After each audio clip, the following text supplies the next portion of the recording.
good side. Good side only. Welcome back, my friends. How are you? Good to see you. Great to see you as well. Chi-Town. Okay. I'm so happy to be back. Welcome back. So loud. Sorry. Yeah. This is my home away from home. We got any blue demons? Any DePaul blue demons? Not the other demon. Oh, yeah. my friend. No DePaul. Okay. Well. Yeah, Chi-Town. Lou Malnati's, baby. Oh no. Oh, what? I Fuck oh Pequod, no. right? Not fuck Pequod. Okay. I'm not gonna say fuck Pequod. I It work- just takes longer than any deep dish I've ever had in my life. I work for Lou's brother, Rudy Malnati Right. Jr. Okay. Very similar, much better though, because Yeah. it's not as franchised. You know, when you do Tony and Tina's wedding here for 2 years and you eat Lou Malnati's almost every show, you're gonna fall in love. What theater did you do that at? We were at wherever. Second City up? Yeah. It was in that in Old Town. I remember that. Yeah. For sure. Yeah. Sure. You know, I should have saved this question because I asked you it in Atlanta, but I'm going to ask you again. Oh, God. Because we're in Chicago, right? Chi-Town. Let's talk about the Mole Man of Belmont Avenue. have you revisited it yet? I haven't. I totally forgot about it. We did shoot that here in Chicago. Yes. That was. I got to rewatch it. I just remember that. I mean, that was so long ago. I just remember I had clown makeup on during a drug trip of one of the characters, and that was fun. That was fun. Yeah, but Mole Man, it's found a following. Yes, which guys. is so great. If you haven't seen it, she's hilarious. Everyone is great in it. It has a lot of really great local Chicago talent, and it's available for streaming on Tubi, so check it out. All right? She gets 10%. That's now happening. All right, Ray. So, you were in a movie that my best friend gifted me, and that is In Time. I'm sorry, my body's here, but my mind and soul is at the bar waiting for the shot that I never got. In Time. Can we talk about your experiences filming that? I don't know if I really want to. I'll keep it. Okay. You don't have to, sir. Wow. No, In Time. So, funny thing about Hollywood is sometimes you get a part and then you go to set and you shoot the movie, or you go to set and then like all of a sudden there's no time and they cut your part down. You know, there's 3 movies you shoot. There's 3 movies you make. There's the one you write, the one you shoot, and the one you edit. So In Time is one of those things that always gets mentioned, but like I'm barely in the movie. I mean, I'm in the movie a lot, but it's just so random because I don't really talk and I'm just always lurking around Justin Timberlake, and then I get shot in the head at the end of the movie. So, you know, gotta cash that residual check, I'll take it. And that in a nutshell is what it was. I was a Minuteman. We stole time from people. I wish I could steal time from people now and you had to buy time, and that's how you lived at the end of the day. You bought your day's minutes. I mean, that's actually a great concept. I need to It's an watch amazing film. Because time's the one thing money can't buy. But I never have enough time, ever. But I think there'll be some sort of malfunction where, like, they will steal it from you. Yeah, of course. Somehow. Like, And that's what happened in the film. Instead of stealing your wallet, they would steal your time. Oh, awful! What a Elon horror Musk film. would steal our time. It's a great little movie, right? I'd never heard of it. My friend gifted me the DVD, and I said, "What is this magic?" So I need to get this. I'm watching. you it. must check it out. I mean, you are just lurking around, but still, you're there. I am just That's lurking kind of very much. That's on point. That track. So, guys, I mean, you have shared the screen with so many amazing, fantastic, talented people. Do you ever, like, get starstruck? Oh, every single time. Every time. Like we just got to see Bruce after, I think it was probably a year and a half. We all did a convention in Burbank recently, and like still every time I see him, and like we text and we email, like not all the time, but you know, if he takes he sends me the Snapchats because he knows I don't ever look on social media because I'm the one who showed him how to do the Snapchats because that year on set everyone was doing Snapchats. And then Bruce kept my phone for the entirety of the day to make a million Snapchats. He's like, hey, send those to me. So now he'll send me, some of his favorites. But like still, when I see him in his undeniably fabulous suit that he's wearing for the day, he's still like, even though he's like Bruce, he's still just Bruce, but he's still like... Are you actually trying to say that you are starstruck by Bruce still? Am I not always an idiot when I talk in front of him? Always. Well, that might sure. be true, but I don't know if it's because you're starstruck. But it's not that I wouldn't say starstruck. It's just like... No, I know what you mean. You know what I mean? Like, here's what Ray, you have to feel the same way. It's the same way when you had a scene with him. Like when Ray and I had scenes, it was like, fuck around and find out. But when Bruce was in a scene, you like kind of just like, you sit up a little straighter, your heightened sense. That's all I mean is like, he still has such a presence. I mean, he just does. So like, yeah, it's cool and we're cool, but it's also like, fuck, it's Bruce. Like he's got that presence. I don't know. Same thing with Lee Majors and Lucy Lawless. I mean, like people like that, they just have an aura about. I can't explain it. It's just they do. Is Lucy Lawless really flawless? No, actually, I thought I coined that phrase because her middle, I would call her Lucy Flawless because she is flawless. Like I saw her with no makeup on in broad daylight in our set cafeteria, which had skylights. And she was like, I got you hired on this show. And I was like, oh my God, you're so pretty. That was my meeting of her for the first time. She has no pores. She's like so brilliant and funny and cool. And when I used to call her Lucy Flawless. And then she told me one day, she's like, my middle name is Frances. So she showed me her credit card and it says Lucy F.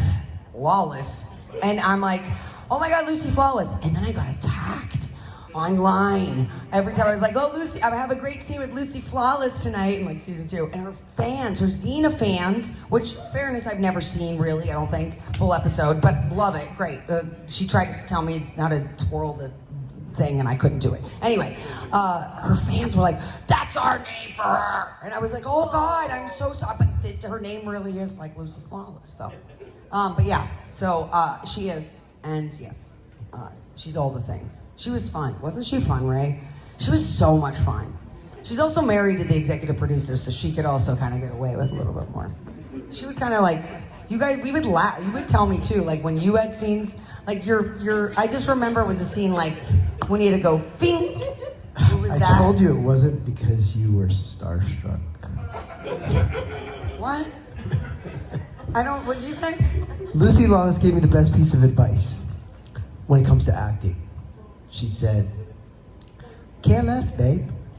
Care less? Care less. Yeah, I was like, how do you do it? You just come in here and you look like you're not putting any effort into like anything, but it just all comes out so great.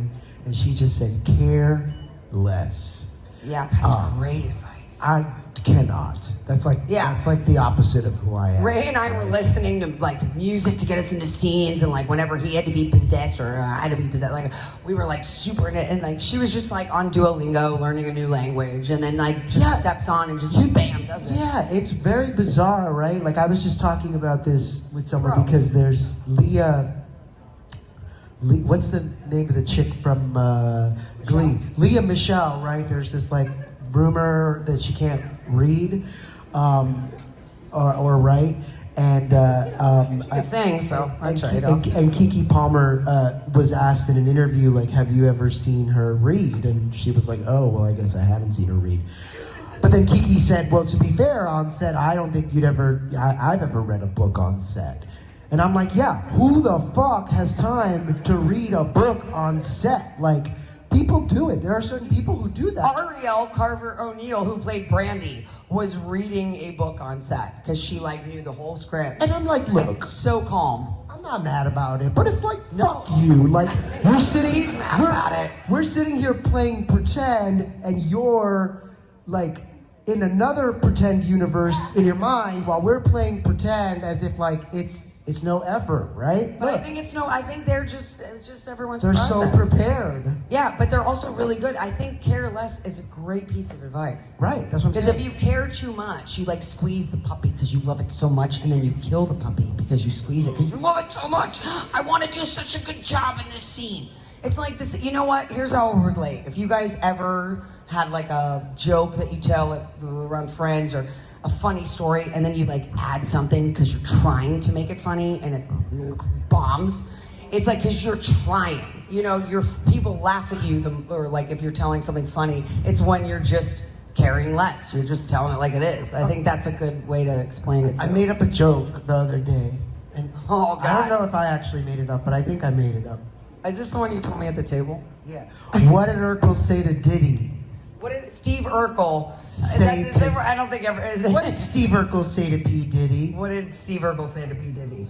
Did he do that? Okay, that worked. You know what? Don't laugh. I don't care. No, I think half the audience just doesn't know who Steve Urkel is. He was from a show on Family Come Matters. on. I dressed up as him for Halloween in 3rd grade, and I went 100%. We got the plaid shirt, the suspenders, and I was in character. We took my dad's, like, it was like what, the 90s. My dad had like big fishbowl glasses that were broken, so we popped out the lenses, and I put my hair in a bun, and I went in character, door to door in Youngstown, Ohio, going, "Got any treats?" instead of "Got any cheese?" Yeah. Guys, I need to care less. I need to care less. Is that your favorite Halloween costume? I mean, he was my favorite character. I had the zip pull doll.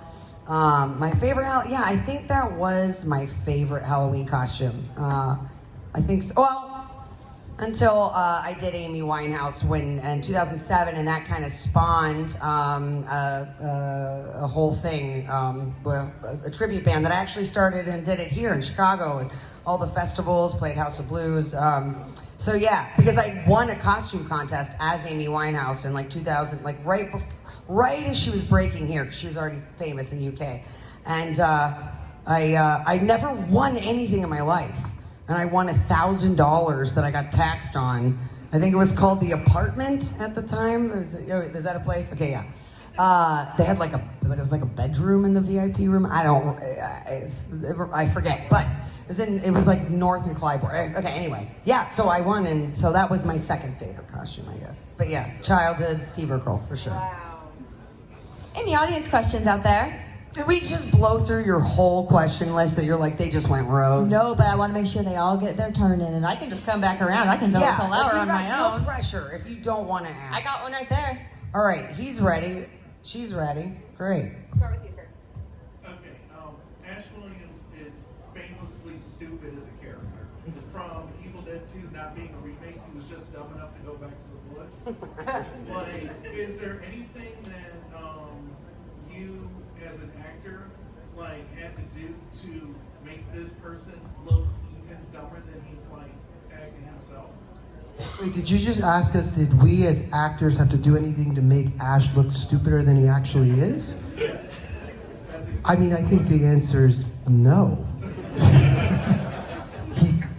He does it to himself. We made him look better. And I can say that because he's not here. Yeah, but well, we're talking about Ash, the character.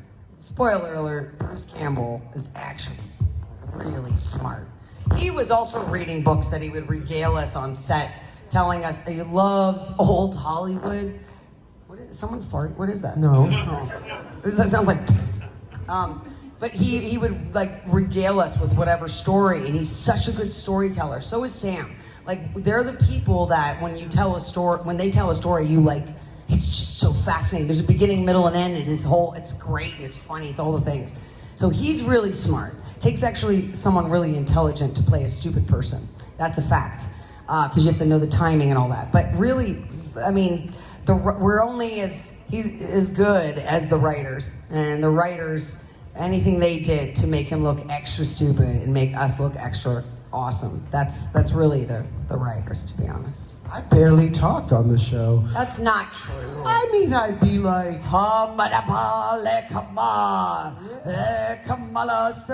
That's me doing his Sumerian. You guys, and as a testament to Ray's brilliance, that they actually wrote out the Samaritan to say, and I was like, Ray, and he had and every time it was different. I'm like, Ray, how did you do that? And what'd you say, Ray? I just used my family members' names I just would sneak in whoever I could, and I would do shout outs to give an example. Who was one name? Greg Hananana, Greg Hananana, Nico E2 Lola, shit like that.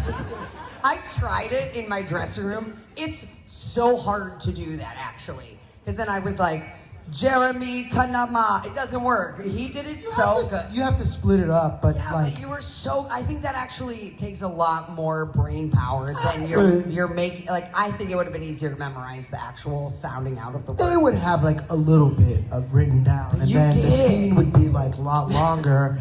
And I was also I'm gonna see if these motherfuckers are paying attention. Only once, the sound guy was it sounds like you're saying Greg and Hannah. And I was like, oh, okay, you showed up to work today. Yeah, no, we got away with a lot of things that you do not get away with on other sets because we were. It's like our parents dropped us off somewhere and never came back, and then we made a masterpiece, and they never came back. So we made another masterpiece, and they never came back. So I'll be honest, I did a lot of whatever I wanted. It was so much fun.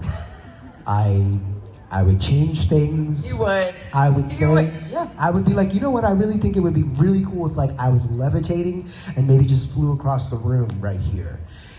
And then the next thing you know, I'm in a harness, and then I don't know what I was thinking. I think I was thinking that my dad, Sam Raimi, dropped me off at an orphanage and never came back. So I could do whatever I want. But then Uncle Rob, the producer, would come in and he'd be like, why is Ray in a harness flying across the room? And I'd be like, I don't know how I got away with it, but Dana likes to say it's because I'm from the South Bronx, and that's it. That's what you told me. I just, listen, a little bit of advice for everyone. It's better to ask for forgiveness than permission.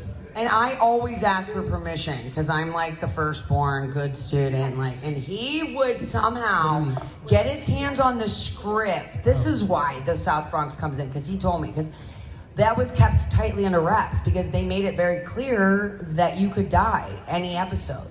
So Ray would fuck with me so hard, and he would just come into my trailer and be like, I know who dies the next episode. And I would be like, how did you get the script? And he's like, I'm from the South Bronx. I have ways. So I was It's true.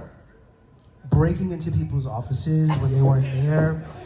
When the wardrobe people would go get safety pins, I would it was only a 28-minute episode. You could read it pretty quickly. But it's the breaking into the offices that kind of stops me. But you found a way. You would. I He would talk his way into anything. He really could. I went to see Adele because we shot in New Zealand. I went to see Adele in New Zealand, and I took my... The concert. Yeah, the concert. I took my assistant and driver with me because she was a really big fan. And I don't remember why, but it was a Saturday, and we went to the set. I think I left something. We went to set, and we got it in the trailers. And while we were in the office on a Saturday when no one was there, I was breaking into people's offices looking for the script to see what was going on. And so I would know, okay, I'm good. I don't talk for 3 more episodes. I'm gonna be in prosthetics for 6 months. So I'm gonna go get fucked up this weekend and have a good time.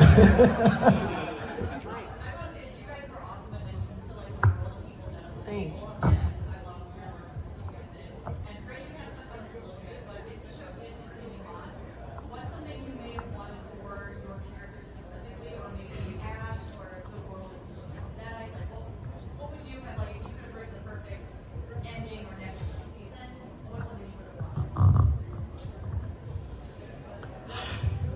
whenever I get asked this, I gotta be honest, like I'm not a writer, so I guess I was always fully on board with whatever they kind of set up. And I guess Ray might know how it was supposed to go for 5 seasons because he was reading all the office memos. So maybe Ray, you should just answer. But well, to be fair, like we did have meetings with them each season, or we shot the show where I pitched like things to them like that I wanted, and I would say that like not all of the things I pitched, but like it was somehow, some way or another, things would pop up and I'd be like, oh, that worked. But for me, what I saw was a stuck in present time Pablo who had become like Ash when we first met him. So he was like kind of like out of shape. I wanted to like shave my head. I wanted him to be like a drunk and like an asshole. And I wanted to have sort of this like reverse situation where eventually Ash challenges him to be the man that I thought Ash was. So sort of a reverse role. Yeah, I don't know. Sorry, my brain fart. But yeah, I wanted to like shave my head on camera and be like completely, because he was so nice. I just wanted to be, I wanted like the evil force to have driven him to drink and just be a bad person and then have to go back to change, but not just for the world, but for Kelly and their unborn. Kelly loved Pablo the way he was. She would have been like, dude, get your shit together. I got one ash already. So Kelly always, that's the thing. You keep thinking like Pablo needed to be something other than he was, and I think he was exactly as he was supposed. I loved him. I thought he was the heart and soul. You know what I mean? Like, oh yeah. Like I don't know. I just Yeah. I know you wanted him to be very, and you made him that. You turned him into like this badass Brujo. But I still have such a soft spot for Pablo season 1, who was like the cheerleader for Ash and just like always had Kelly's back and like, but always like everything. He was just so funny and so, I don't know, just this. You were the soul. You were the heart of it. And I like that. I just didn't want to lose that if you got too badass. Because that's kind of like, well, no, you know. I mean, You got the muscles. The muscles speak for themselves, Pablo. We got it. We got it. My powerful people vagina. evolve, but no, I did also want like a baby Pablo and like a baby that like if Like a Kelly Yoda and, baby? like if Kelly and Pablo had a baby and I wanted it to have like my hair and mustache and Kelly's voice I'm glad he didn't say my hair and mustache. and my voice. Yeah, That actually, you were on my leg. Yeah. And I feel your mom. Remember, that was Yeah. fun. I feel like having a Kelly Pablo baby was the next. Yeah, that's interesting. Or like it just a demon. Yeah, It's fine, yeah. Yeah, would it be evil? Yeah, Would yeah. it be good? Yeah, And no, then we'd have to kill our own baby. Oh God, that's deep. We'd have to kill our own baby. Bro, write it. Where's Netflix? Let's go. Someone pick it up. I just wanted, now that to answer your question, I'll just keep it simple. I just wanted Kelly to get her fucking flamethrower. That's it. She deserved it. I begged for it in the game.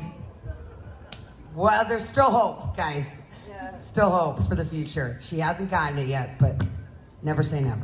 Never too late. Nice lady back there had her hand up for a long time. What was your favorite episode that you filmed? Why? Where's your accent from? She's Australian. I love it. Hey, I couldn't hear because I couldn't really hear. Sorry, you're not mad at us that we shot in Kiwi Land, are you? No. All right. Get a couple of tinnies? Can we get a couple of... Sorry, I'm upset. Sorry, what did you ask again? I was so... Favorite episode to tape? Favorite episode to tape. You know, favorites are hard. It's like picking children. I guess we don't have any kids, but I feel like that's what it is. I mean, you kind of have one, but then you're like, oh, but no, but then this, but then this. I think for me, it's kind of separated. The ones that were actually the hardest to film, that were the most grueling, in hindsight become my favorite because once I saw them and like, I don't remember how hard it was. I just remember like, oh man, that I did that. That's awesome. Like fighting a cabin in 30-degree weather in ice cold fake rain. That was getting hypothermia. That was a hard night, or hard day, hard shoot. But then it looked so fucking cool, right? Our scene with Possessed and the shotgun was actually, it is so hard. Don't ask. It's a real shotgun. It was actually really technical and hard. But I love that scene between us. But then, you know, like being possessed was a dream of mine. Since Exorcist is my favorite horror film. Fighting a puppet. I love puppets. I love them. I love them so much. And I got to fight a little Bruce Campbell puppet. That was a very hard day too. But then I would say like a favorite day that was like, man, this is a dream right now. Was like anytime it was all hands on deck, because those were easier scenes, like the bar scenes where it's Ted Raimi, Bruce Campbell, Lee Majors, Lucy Lawless, right? And everyone kind of just has a line here and there. You're just like there. I was just there watching as like an audience, like, God, this is so great. Like, I can't believe I get to do this. So you see what I'm saying? It's like I have different kinds of favorites, but those are kind of my top favorites. So final answer? All of the above. All of them. Every single one. I have moments that I did not enjoy, but they were all my favorite, I think. I can't pick. She's right. Maybe the first one. I was going to the say, beginning. tell your thing that we tell at the end of the... Oh. Well, we That was a had moment. good moment where we realized what was happening. And it was just like a goosebump moment when we finished shooting the first episode, and I asked him, how do you feel, Hefe? And he says, groovy. And there's this like crane shot inside the trailer, and yeah, we just looked at each other and we were like, oh, now I get it. Oh, look, I still get every time you say it, I still Yeah. get chills. But to be honest, I really would love another job like this one where you get to leave America and go live in a different country, and you get to be, people ask me, how's Bruce, how's working with, and I think it's different when you go to a different country and you're put into a family of artists and you work with them every day versus like you drive to a studio and then you come home. Right. In your house and then it's over. It kind of takes away from I enjoy getting on the plane and going somewhere and getting to be someone new. Obviously I'm an actor. I like to pretend to be other people. But yeah, I don't know. Sorry, now I'm rambling. No, I think that's actually really, that's very true. And Australia is beautiful as well. And New Zealand, man, if you guys can ever get a chance to go there, go to New Zealand, go to Auckland, which is where we shot, and then hop on over to Australia. Their seasons are opposites though, so their winter is our summer, blah, blah, blah. But yeah, New Zealand, a lot of those outdoor shots in the woods, it was its own character, even though it takes place in Michigan. Because when you think Detroit or when you think Michigan, you think New Zealand. But it worked, right? Yeah, if you guys can ever get there, Air New Zealand is the only airline to fly. You can fly economy. It's nicer than most first classes. It's an easy flight, no jet lag, because if you leave from LA, find a way to get there. Okay, that's my little pitch for New Zealand. New Zealand owes me 10% now. Next question. Yep, whoever. I don't know why I'm like... Well, yeah, I saw your hand first.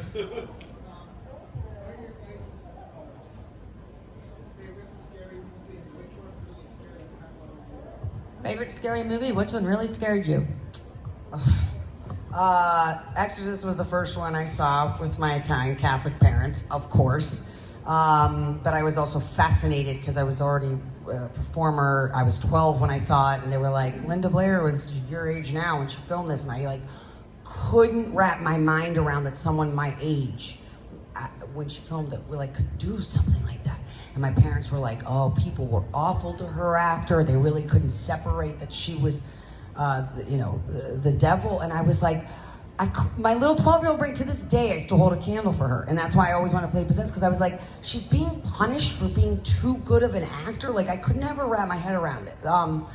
And so that still terrifies me whenever I see it. But I have yet to see, although I don't want to, I think it might be your favorite. So, but it's just the truth. I've yet to see it because I walked in on it. My cousins were watching it at one moment, and I just remember there's a desk, and some kid falls asleep at a desk, and I was 6, and I was terrified, and I will not watch it. I've never seen Nightmare on Elm Street for that reason. It's like your childhood brain still, I'm an adult now, I'm in horror, watch it. Nope. Nope. Especially not that one. I got enough fucking nightmares. I don't need Freddy all up in them. Oh. Yeah, I would say Freddy was the one that I like related to as a kid. Like I enjoyed watching. Like it wasn't really scary. I just enjoy. I mean, it's a. Wasn't scary, Ray? Really? No, I didn't think it was scary at all. I enjoyed it. I put marshmallows on the floor and pretended to be Nancy, and I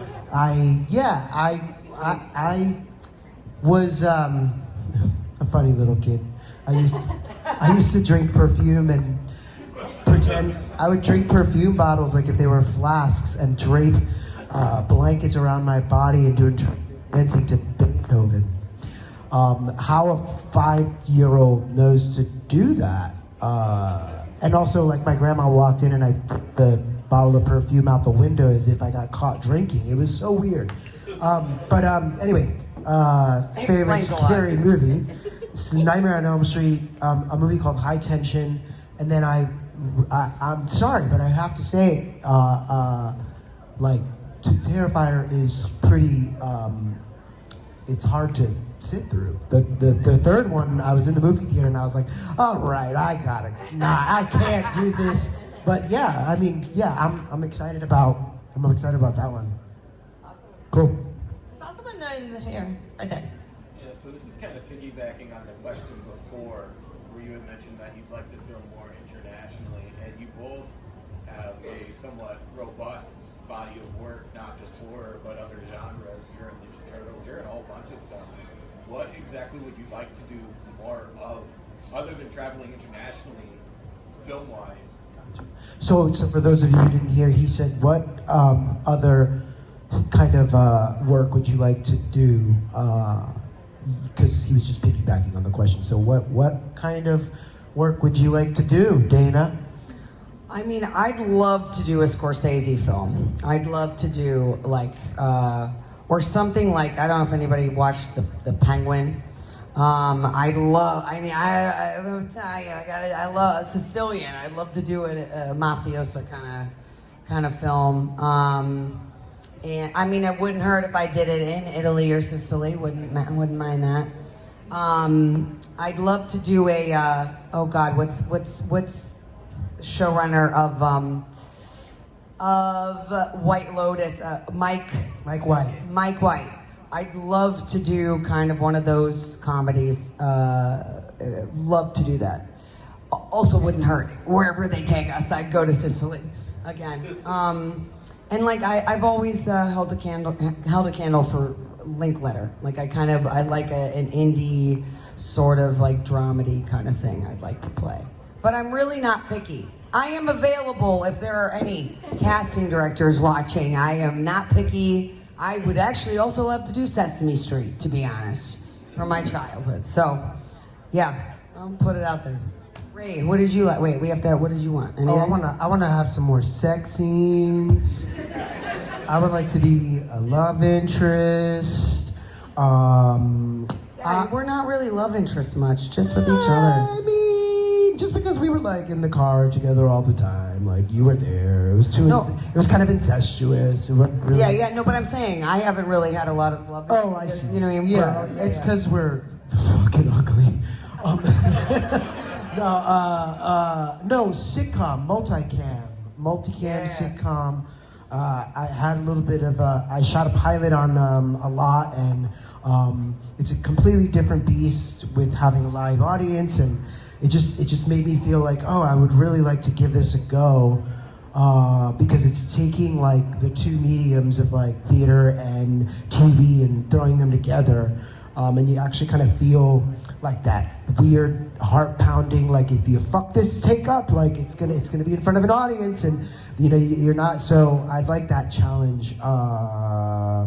Yeah, I would say that. I mean, there's plenty more, but I'd go with that. I can see that.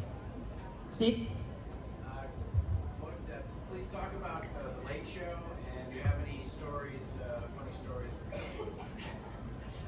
He asked if I could talk about when I was on the Late Late Show with Craig Ferguson as Beth, the CBS exec, and if I had any funny stories with Craig. Oh man, that's a great question. But I was only on it for like 2 months, and I didn't ever get to see him other than when we were on set, the cameras were rolling. So I am very good friends with Josh Otto Thompson, who played Jeff the Robot, and him and Craig are just really brilliant. They're so brilliant and so quick and so funny. I had no idea what I was doing. I started off as another, what is it with me and puppets? And I'm not a puppeteer, yet I keep being in control of puppets. It was like an animatronic rhino on the wall, and I got, my audition for that was like, oh, just improvise and work this puppet. And I'm like, they basically like a pit crew comes and gives you a headset, and this guy's like, this one moves the mouth, this one moves the eyes, and don't mix them up. And I was like, I don't even know. There's 20 buttons. It was like I was controlling an airplane. It was so hard. But then I just improvised, and then with Craig, and he was like behind a wall, and he was like, oh, you start Monday. And I was like, oh, I guess I gotta let my bar job know, okay.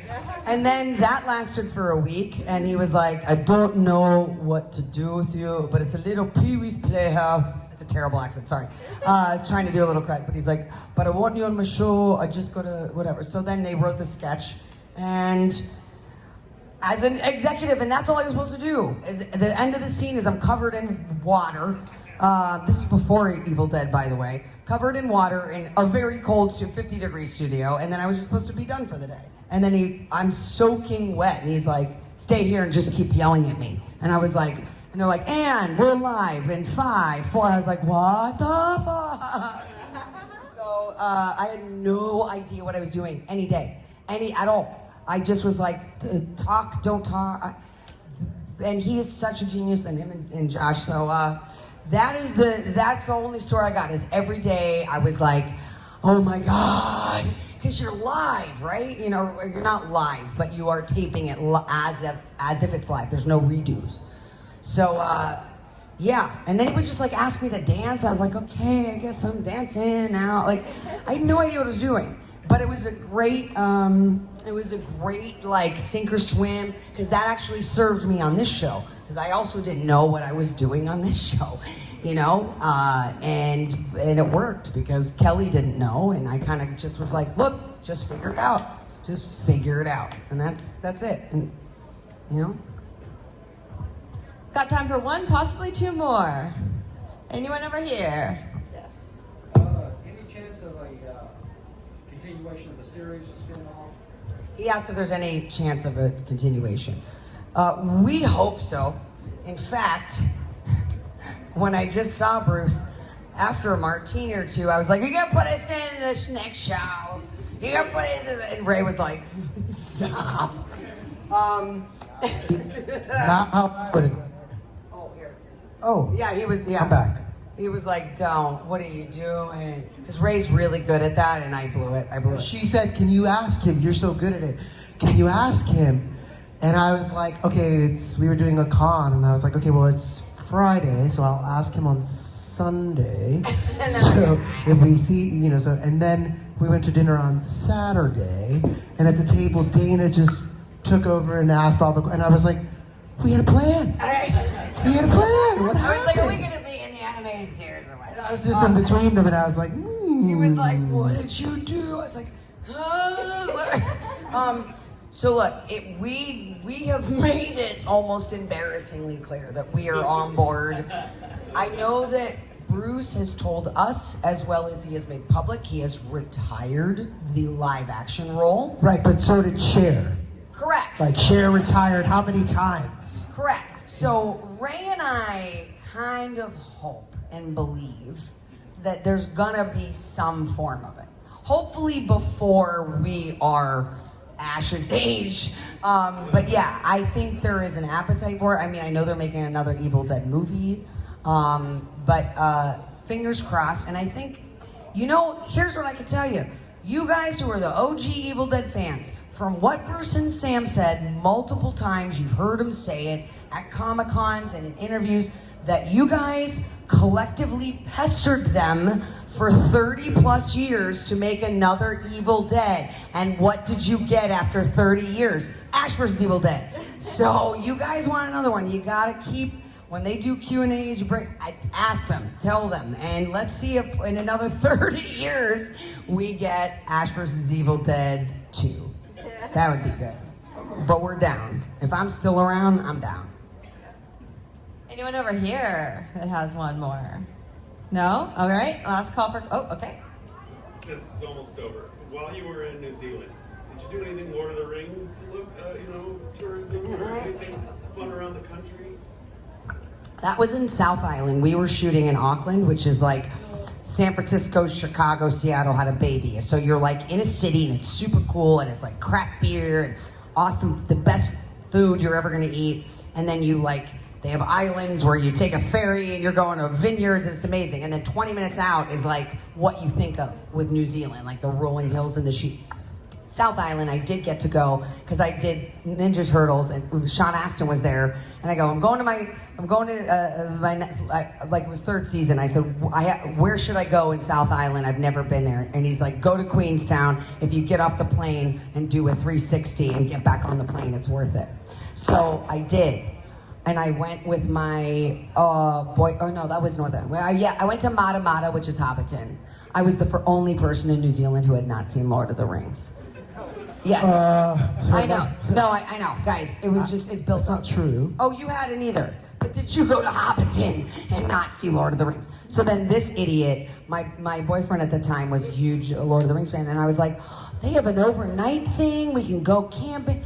And I go, let's look that up. I'm like, I'll pay for it. It's a gift for you. A week out, I called them and said, do you have any spots left? And they're like, when do you think? Oh, like they were like, oh yeah, let's look at it. And I cut them off. I go, for next week. And she laughed at me.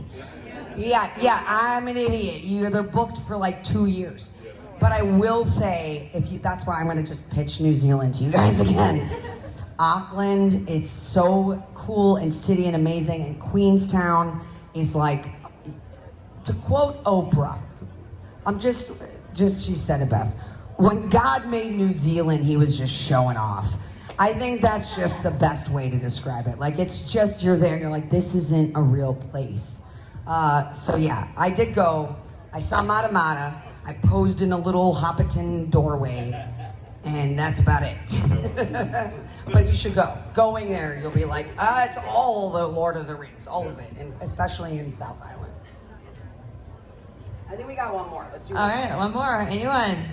Come on, now don't be shy. Last call. Come on. I saw more hands. They're like, no, we just want them to stop talking so we can go meet Terrifier. That's what they're Right. Well, I think the takeaway from this panel is go to New Zealand. The takeaway is go to New Zealand and pester Sam, Rob, and Bruce for another season or something special movie of Ash vs. Evil Dead. Last call for questions before I wrap this up. Come on, nothing. I don't want. Okay, we're gonna end on. There we go. See? Yes. Did you or no? Oh, I love playing with myself. That is the best I've ever looked. My ass was high and tight, my chest was big, and I don't know where to go with this one. Your ass is high and tight, and I was 6 inches taller. It's a video. Guys, can we talk about how Ray's muscles are pretty awesome? I don't look as good as I looked in the game. Yeah, you look better than the game, Ray. Oh, now he's just fishing. Now look at your. No, I'm serious. He does this in poses now. I'm like, yeah, you better show that bicep. There's like, I didn't have any interest in playing the game. Can I be honest? I was weirded out by it. I'm a weirdo. Why were you weirded out? I don't know. It just felt weird. I loved it. I played a lot of NES growing up, and then Sega, and then you get it. And then, but here's the sad thing: is because I haven't played in many years, but like from 6 to 12, I was a badass gamer, you guys. And then I think I stopped playing games because they brought out that little joystick I go, you know what I mean, which they are now. And I'm just too aggressive, so I just run into fucking walls. And so I played with my little brother like we usually did, and I used to kick his ass because I'm the older sibling, and it was awesome. And I'm like, yeah, like Contra, I'd be kicking a Tecmo Bowl, all that stuff. What was the one? Sonic, all that stuff. And so then I got it, went to my brother's because he has a console, and the entire time he only chose to film me when I was running into the woods doing nothing, trying to get to with the other pages. But I loved it, and I was blown away. Like, I can't compute it, like that it's actually me. So I would just annoy my little brother, and as he was playing, there would be a line, which we recorded our own lines, and I would be like, we're keeping Michigan moist. And then I go, we're keeping Michigan moist. Does it sound like me? And he's like, yes. And then I would go like, huh, huh, huh. And I would go, huh, huh, huh. Does it sound like me? He's like, dude, shut up. Yes, it sounds like it. So I got a kick out of mostly annoying my little brother with it. But yeah, it was fun. I sucked, but it was fun. It was a good time. It was a good time. Ray, you should play it. We should play it. You'll like it. That would be a fun live stream. Oh, I did. Their videos are posted, and then I think with Steve Agee too. He let me play on his, and I got some of those flute fucks, as I called them. They were little flute fucks, the skeletons. You know what I'm talking about. And I was like, but they were just little jerks. They were little, like, so happy that they were coming to kill me. I'm like, get the fuck out. Yeah. Sorry, I swear a lot in case you guys don't watch the show. Well, we're kind of at a horror convention, so if that's the biggest Do those issue, track? I guess that tracks. Yeah. then, we got bigger problems here, right? Yeah. All right, everyone, please give it up. Wait, end on a funny note. Do a muscle. Everybody, let's make Ray show his muscles. One more for the cheap seats in the back. Come on.